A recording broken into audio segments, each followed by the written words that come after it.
le iau, le umezesc bine, să intre apa foarte bine peste tot.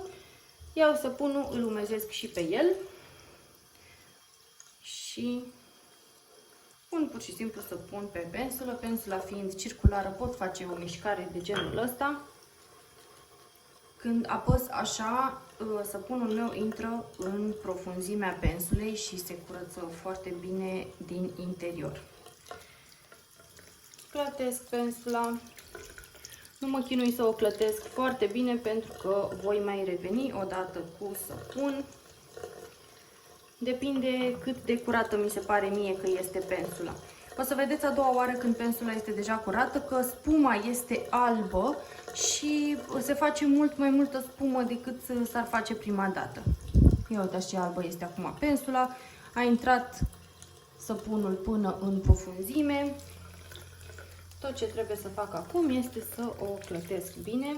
Mă asigur că îmi intră apă peste tot, în special aici la aproape de ferulă unde ajunge foarte greu apa. În schimb, produsul nu are nicio problemă să ajungă până acolo. De aceea de multe ori vedeți niște pensule murdare, pentru că ele nu au fost curățate foarte în profunzime.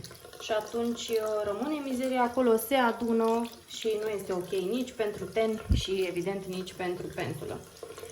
Plus că dacă ar vedea cineva pensulele voastre, ar spune că nici măcar nu au fost spălate.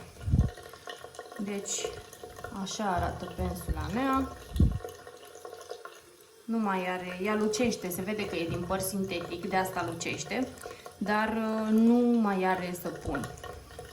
Ok, o storc, nu apăs foarte tare, nu trag de fire, pur și simplu o storc așa ușor, o iau și o pun pe prosopul sau pe șervețelele mele.